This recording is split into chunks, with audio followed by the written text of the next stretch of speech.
this every single day when he was in school. So how do you think his life turned out? Adonis.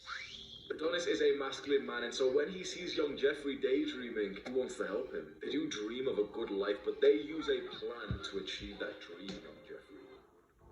Today I'm going to show you how a masculine man thinks. Planning to record this video just made me freeze for a second, and I realized how important this work is. Because it seems like a vague topic of, how a masculine man thinks. But this isn't something that you've ever been taught before, is it? You've never once had a class on this. You had classes in school about the mitochondria as the powerhouse of the cell, or some stuff that will get us cancelled if you talk about how crazy it is. But you were never taught this stuff before. And if you were part of the unfortunate majority of young men who didn't have masculine role models, then you probably have no idea how a masculine man actually thinks. So I'm going to tell you from my understanding, as I have went through my own journey of being more masculine, what the transformation has been in the thoughts that I have in my mind. This isn't much of a clickbait video, and it's not going to be that entertaining or that valuable. This isn't like a top 7 ways to get girls, which is going to get loads of views. But if you are here and you sit and watch all of it, you're probably more of like the intellectual, more intelligent than like the people who need the Andrew Tate shorts. Like Andrew Tate, the stories, the feminist, yes.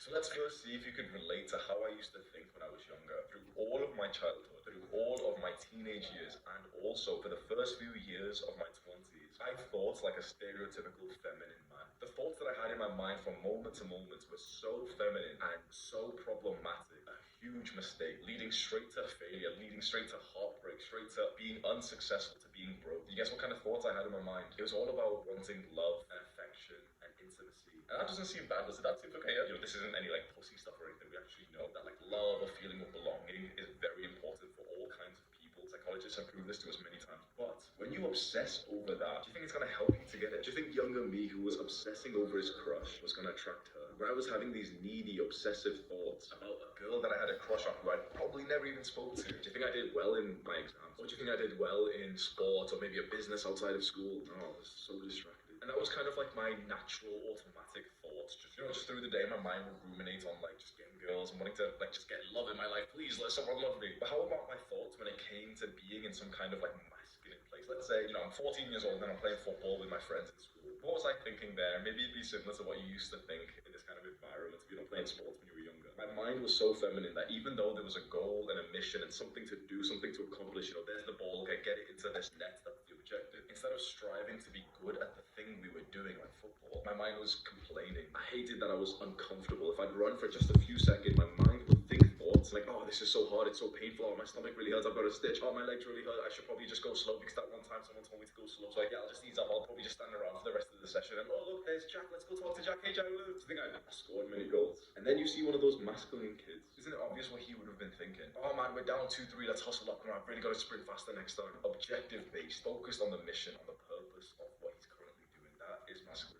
This really translates into the rest of your life, because when I was still quite feminine, age 22, and I wanted to get into entrepreneurship, and I really wanted to start a YouTube channel. How do you think it went? Do you think suddenly I was so driven, yes, I'm going to do this, I'm going to wake up early, and I'm going to do loads of work, and it's going to be so good? Or do you think I procrastinated, I daydreamed, I lied to myself, I disrespected myself and said, yeah, I'll do it after lunch. Yeah, it's kind of late right now, I'll do it tomorrow morning. Oh man, I woke up late, so I'll just do it later on. Yeah, after the gym. Excuses, excuses, excuses. One of the best parts of becoming more masculine is that your brain just makes and also accepts less excuses from yourself. And I'm not some like ultra masculine, uber chad, really, really like clued in guy. I'm new to being masculine myself, and 25 years old. I'd say I've been masculine for maybe 1 to 2 years, because it just never was in my mind. It's not one of those things that you got a class in school. It's not one of those things that the world tries to tell you to be. In fact, the world pushes you away from this. Because haven't you heard this from childhood, that being a man is toxic, that thinking like a man is toxic? Just today I've had a realization that I have mentioned before on camera, and it's a very controversial take, but it is absolutely the truth. A huge part of masculinity and having these masculine thoughts in your mind is that about sex. And not so much about obsessing it and needing it, but to appreciate the beautiful women that you come across. You've heard for so long that you shouldn't sexualize women, that they're not objects, they're not sex objects for you to stare at and everything. It sounds really odd for me to tell you that that's not really good advice. That really the good advice that will give you so much more love and connection in your life, it's to actually feel completely fine, comfortable, confident in sexualizing women. It's a big important part of masculinity. Now that I've kind of said it like that, it kind of seems like common sense, doesn't it? If you were a masculine man, you'd naturally just sexualize women. Now they've told you not to do this, that it's evil, that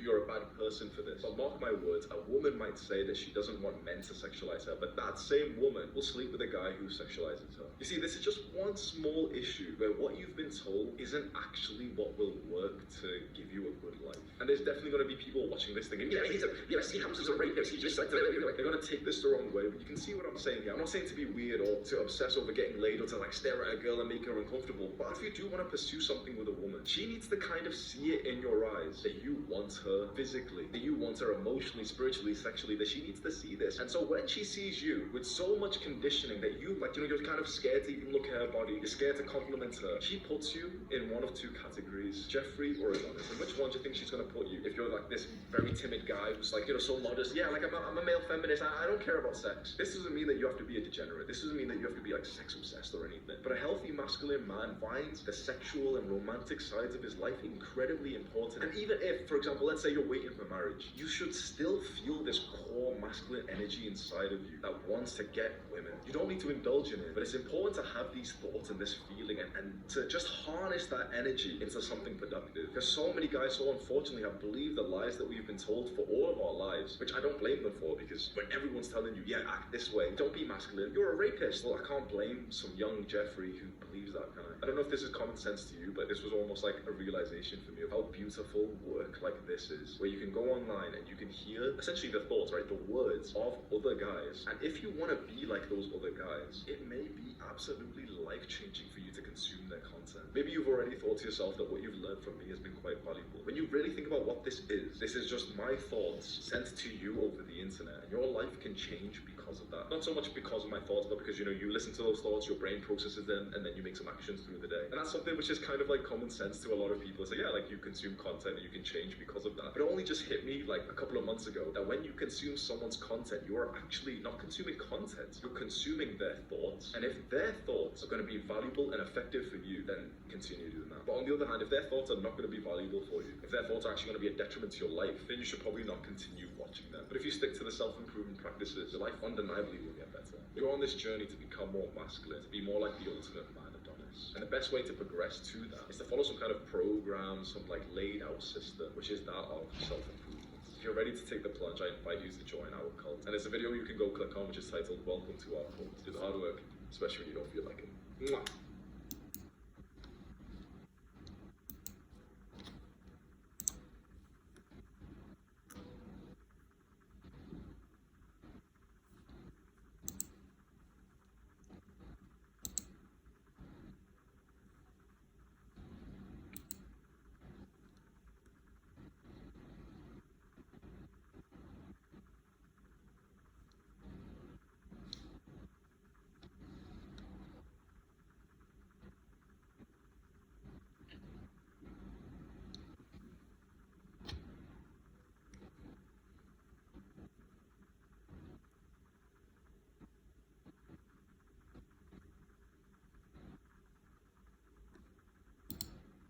Proof that Emery Tate was a genius. The following game I'm about to show you is an absolute Tate masterpiece, and at the end, Tate plays one of the most brilliant moves you ever see. I recommend parental guidance for this game as you're about to witness intellectual murder, and I hope you enjoy it. Tate with the white pieces, he is currently rated 2391 in this game, so he's actually almost at the peak of his powers, and he's playing against an English opponent, David Coleman, a candidate master from England, who's rated 2245. This game was played in 1993 and played in the Philadelphia Chess Open E4. Its opponent, David Coleman, plays c5, a Sicilian defense. Knight f3 is played, and now d6, which is very common. d4 is now played. This is called the open Sicilian, because you kind of open the board after cd4, knight e4, knight f6, and after knight c3, defending this pawn. a6 is played. This is called the Najdorf. So if you're not familiar with the Najdorf, it's probably the most well-studied and most famous chess opening. The idea is to stop the knight and the bishops coming to this b5 square. It also has some other kind of subtle ideas, but that's kind of like the main idea. So there's a couple ways for white to go about this position. Bishop g5 could be a way. Bishop e3 is a way. But Tate actually opts for the sixth most popular way for white to go about this position and goes for bishop c4, the Lipinski attack. This is only played 6.6% of the time. However, Emery Tate has actually taken down grandmasters with this opening, and also some of the best grandmasters in the world. So Emery Tate definitely knows what he's doing in this opening. And now e6 is played. kind of blunting this bishop. As you see, this bishop on c4 is nasty, looking at this diagonal. So e6 is always a good idea for black. I'm just going to blunt this bishop.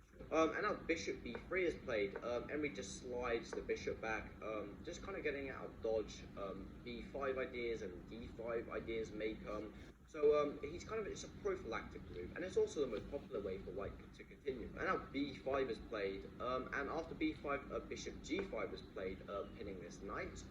Bishop e7 is played, breaking the pin, and here Emery Tate simply goes for queen f3. I just want to say something, this queen is along this nice diagonal with this unprotected rook. I would like you to keep this in your mind as you watch the rest of the game. Queen c7 is now played. This is a very popular kind of move in Sicilian defense. Black's putting some control on the c file, and here Emery has a couple options.